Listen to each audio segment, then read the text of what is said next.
আগামীতে যারা বিনিয়োগ করতে চায় তারা জাতীয় নির্বাচনের অপেক্ষায় আছে বলে মন্তব্য করেছেন বিএনপির স্থায়ী কমিটির সদস্য আমির খসরু মাহমুদ চৌধুরী। বিএনপি মহাসচিব মির্জা ফখরুল ইসলামের সাথে বিজিএমইএ ও বিকেএমইএ সহ শীর্ষ ব্যবসায়ীদের বৈঠক শেষে এসব কথা বলেন আমির খসরু। অন্যদিকে বিজিএমইএ সভাপতি বলেছেন, বাংলাদেশ এখনই এলডিসি গ্র্যাজুয়েশনের জন্য প্রস্তুত নয়। হাসান মাহমুদের রিপোর্ট। 5 দশক ধরে জাতিসংঘের স্বল্পোন্নত দেশের অর্থাৎ এলডিসি তালিকায় রয়েছে বাংলাদেশ। 2026 সালে এলডিসি থেকে উত্তরণের জন্য সময় নির্ধারণ করলেও এখন এই সময়সীমা কিছুটা পিছিয়ে দেওয়ার দাবি উঠেছে ব্যবসায়ীদের পক্ষ থেকে। এমন বাস্তবতায় প্রধান উপদেষ্টার সাথে বিএনপি মহাসচিবের যুক্তরাষ্ট্র সফরের পূর্বে বিএনপি চেয়ারপারসনের গুলশান কার্যালয়ে মির্জা ফখরুল ইসলাম আলমগীরের সাথে বৈঠক করেন ব্যবসায়ী নেতারা। বিজিএমইএ ও বিকেএমইএ ছাড়াও বিশিষ্ট ব্যবসায়ী তপন চৌধুরী, একে আজাদ সহ 11 জন ব্যবসায়ী নেতা বৈঠকে অংশ নেন।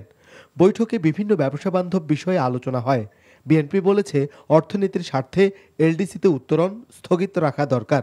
তবে এলডিসি গ্র্যাজুয়েশন স্থগিত নয়। ব্যবসায়ী নেতাদের দাবি, এলডিসি উত্তরণের সময়সীমা পিছিয়ে দেওয়ার।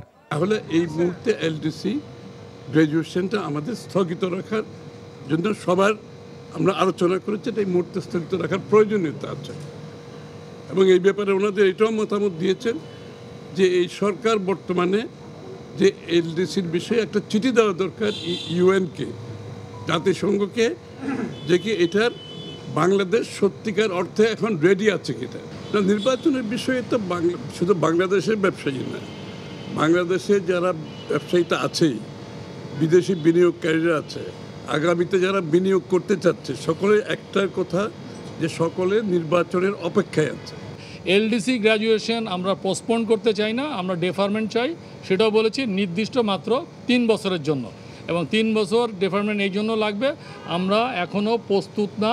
এর মধ্যে একটা আছে ফলসিফাইড যে ডাটার ভিত্তিতে করা হয়েছিল, এটা হচ্ছে মূল বিষয় হচ্ছে আমাদের ইনফ্রাস্ট্রাকচার এখনও রেডি না। এদিকে জাতীয় প্রেস ক্লাবে এক অনুষ্ঠানে বিএনপির 2 নেতা বলেন, দেশের উন্নয়নের জন্য প্রয়োজন সুস্থ রাজনৈতিক পরিবেশ ও জবাবদিহিমূলক শাসন। একথা বললে হয়তো অত্যুক্তি হবে না যে ছাত্র জনতার গণ অভ্যুত্থান ঘটেছে বাংলাদেশি জাতীয়তাবাদের মূলমন্ত্রেই। সেই গণ অভ্যুত্থানে তারেক রহমান নেপথ্যের একজন কুশীলব হিসেবে। ইউনিভার্সিটি যিনি ভিপি হয়েছেন তাকে কি ম্যাজিস্ট্রেসি পাওয়ার দেওয়া হয়েছে?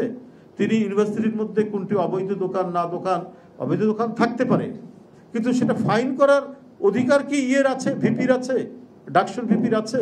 আপনি গিয়ে ফাইন করে দিচ্ছেন, আর সেই ফাইনের টাকা যাচ্ছে জামাতের বাইতুল মালে। বক্তারা বলেন, দুর্নীতি নির্মূল না হলে কোনো সংস্কারই কাজে আসবে না। Hasan Mahmud, NTV news, Dhaka. Bundle থাকলে প্রতি সেনমানিতে টাকা বাঁচবে। বিকাশ সেনমানি বান্ডেল কিনে জিতুন প্রতি লেনদেনে।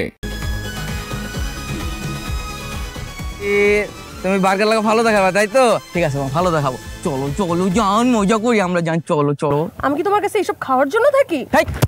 তুমি যে প্রত্যেকদিন রেস্টুরেন্টে যাও, হ্যাঁ, ইচ্ছা মতো খাওয়া দাওয়া করে সেলফি যে তোলো, মানুষের টাকা এরকম বুঝি না, আমি সবই বুঝি। খালি মানে একটা খালি বের করো বুঝে টাকা দিয়ে দিব। জীবনে তো একটা দিনও তো টাকা দাও না। হ্যাঁ, একদিন যে তুমি থাকো একটা হোস্টেলের মধ্যে, আমিও তো হোস্টেলে থাকি। তুমি যে হোস্টেলে একদিন পোলা পানি যে ঘোরাও, যে ফ্রেন্ড যাও নাকি, বুঝি না আমি সবই তো বুঝি। তুমি আমার কত বুঝো, তুমি কিচ্ছু বুঝো না। এই তুই হোস্টেলে চলো। না, আমি যাব না। তুমি হোটেলে চলো আমার সাথে। না, আমি যাব না। এই তুই গেলে যাবি না, গেলে তুই ফোরেন যা, বাইরে তাহলে যা। আর চেষ্টা করে যাইছিস তুই, এক চেষ্টা আমার চেষ্টা কর। বাগান দে ফাউল জানি করেন কেন। আজকালকার মায়েরা যে পড়াইতে এত যে পের, আমার হুদাই টাইম দেখাইলো। একদম ঠিক বলছেন।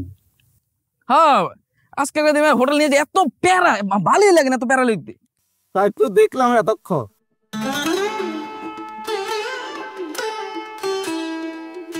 আব্বা